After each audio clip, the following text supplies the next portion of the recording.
program dari Kementerian Kominfo tentang Digital Talent Scholarship. Dan ini kita akan presentasikan tentang tema-tema apa saja tentang Digital Talent Scholarship dan beasiswa S2, S3, baik di dalam negeri dan di luar negeri untuk tahun 2021. Lanjut.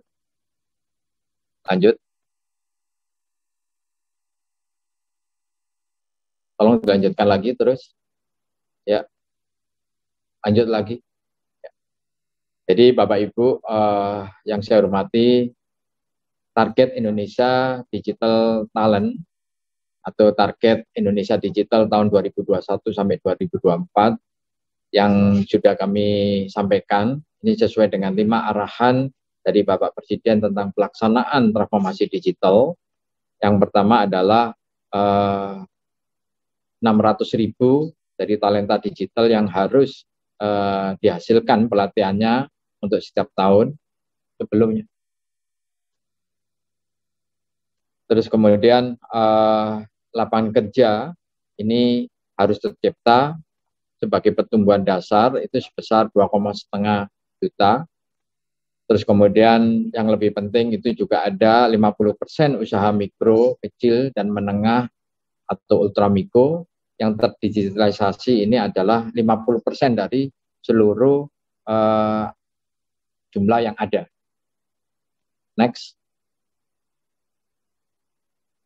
Bapak Ibu yang saya hormati, program Digital Talent Scholarship ini mempunyai beberapa sasaran strategis, antara lain yaitu mempersiapkan talenta digital yang dibutuhkan oleh pasar kerja, terus kemudian menyediakan pelatihan untuk alih kompetensi pada era industri 4.0, kemudian juga kita mengembangkan SDM talenta digital ini yang berdaya saing dan berkarakter.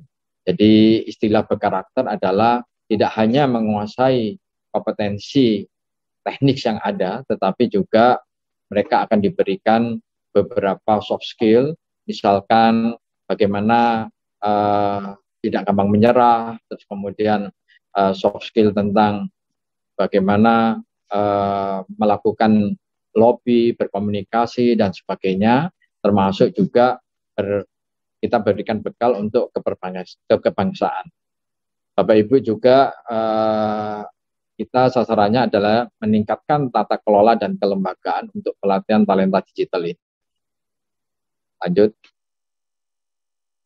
Target Digital Talent Scholarship ini kita sudah mulai tahun 2018 ini adalah 1.000, terus kemudian 2019 25.000, tahun 2020 60.000, dan tahun 2021 kita mentargetkan 100.000 talenta digital. Kami membuat 8 akademi untuk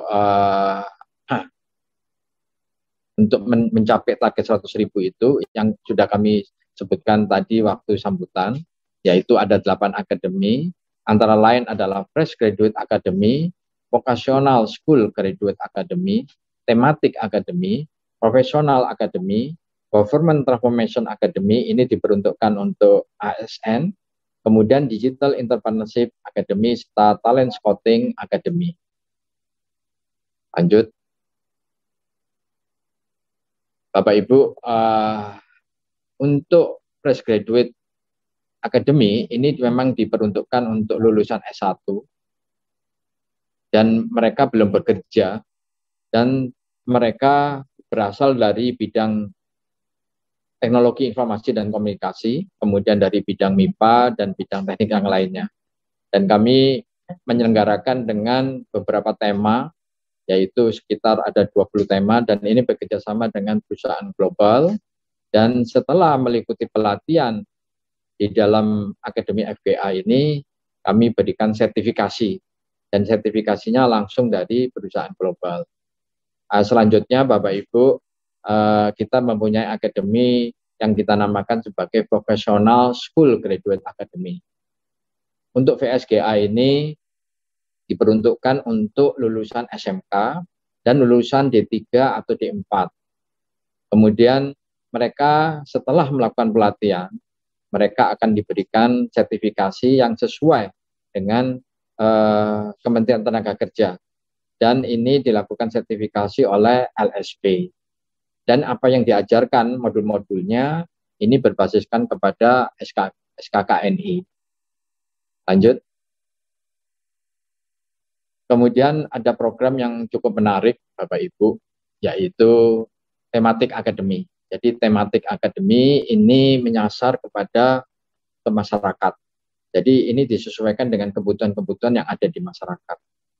Jadi tematik akademi ini kami selenggarakan, ada yang bersifat online, juga ada yang bersifat offline.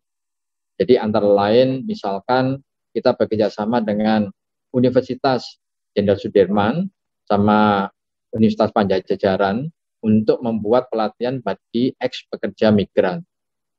Terus kemudian kita juga bekerjasama dengan perbankan, di sini ada BNI, ada Mandiri, ada Bank Rakyat Indonesia, itu melakukan pelatihan di bidang IT untuk perbankan. Selanjutnya mereka yang sudah dilatih, mereka akan magang di BRI, di BNI, atau di Bank Mandiri. Selanjutnya mereka bila berdasarkan evaluasi yang ada, maka mereka bisa langsung direkrut sebagai pegawai dari bank tersebut. Terus kemudian juga ada IT untuk disabilitas. Kemudian juga yang terbaru kita akan melaksanakan tematik akademi untuk digital forensik. Jadi ini diperuntukkan untuk para penegak hukum, kemudian para penyelidik PNS dan sebagainya.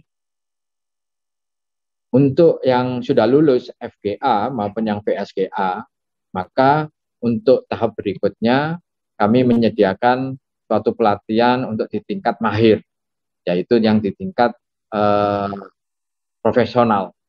Jadi kita namakan sebagai profesional academy.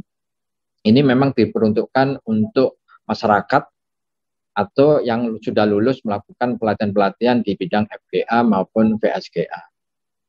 Pro Academy ini akan dilakukan sertifikasi oleh perusahaan global sehingga para profesional ini juga mempunyai kompetensi yang standar. Lanjut. Ada juga program tentang Digital Entrepreneurship Academy. Ini memang diperuntukkan untuk kami menyertakan tujuannya untuk perekonomian digital.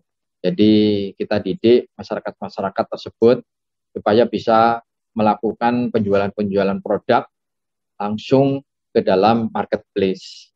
Jadi modul-modul yang kami siapkan untuk DEA ini, yang pertama masyarakat itu akan diajari tentang bagaimana melakukan manajemen keuangan melalui aplikasi-aplikasi yang online yang sudah ada.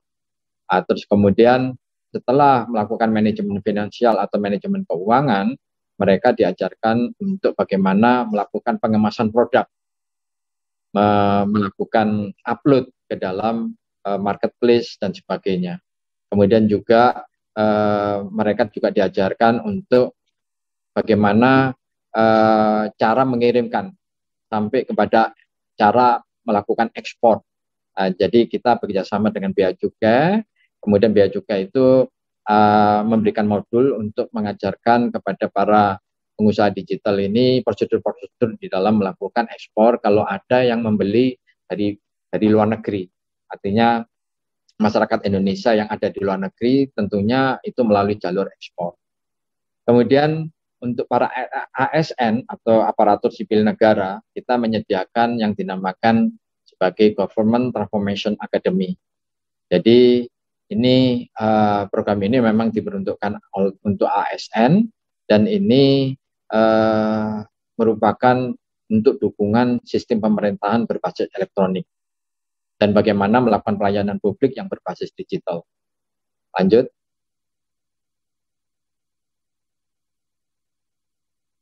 Selanjutnya ada dua program. Dua program ini memang diperuntukkan untuk kepemimpinan digital masa depan. Jadi kita membuka dua akademi yang namanya TSA maupun DLA. Jadi kalau TSA atau Talent Scouting Academy ini adalah program yang diperuntukkan untuk mahasiswa tingkat akhir yang mempunyai talenta-talenta khusus baik di bidang studi maupun di bidang yang lainnya, misalnya di bidang olahraga, di bidang organisasi, dan sebagainya. Terus kemudian kita memberikan pembekalan juga kita memberikan pelatihan oleh perusahaan global dan juga kita memberikan pemagangan di perusahaan-perusahaan yang ada di luar negeri maupun dalam negeri. Kemudian apabila peserta dari TSA ini mempunyai passion untuk bisa meneruskan pendidikannya ke S2, maka akan kita berikan prioritas untuk mendapatkan beasiswa S2 dari Kementerian Kominfo. Kemudian kita juga akan bekerjasama dengan Lemhanas untuk Digital Leadership Academy. Jadi ini diperuntukkan untuk para pimpinan, yaitu bisa bapak-bapak dari perguruan tinggi, misalnya Pak Dekan, kemudian atau Bapak Ibu Dekan, atau Bapak Ibu pembantu rektor, atau mungkin Bapak Ibu yang merupakan pimpinan lembaga. Jadi kami melakukan pendidikan ini dengan melakukan gabungan yang dari ASN, dari BUMN maupun dari perguruan tinggi. Kemudian kita melakukan studi banding ke luar negeri untuk bisa melihat bagaimana tata kelola yang ada di negara-negara lain dalam rangka untuk membuat suatu tata kelola yang lebih bagus di lembaganya masing-masing. Jadi demikian Bapak Ibu tentang program akademi yang ada di dalam Digital Talent Scholarship atau beasiswa untuk talenta digital.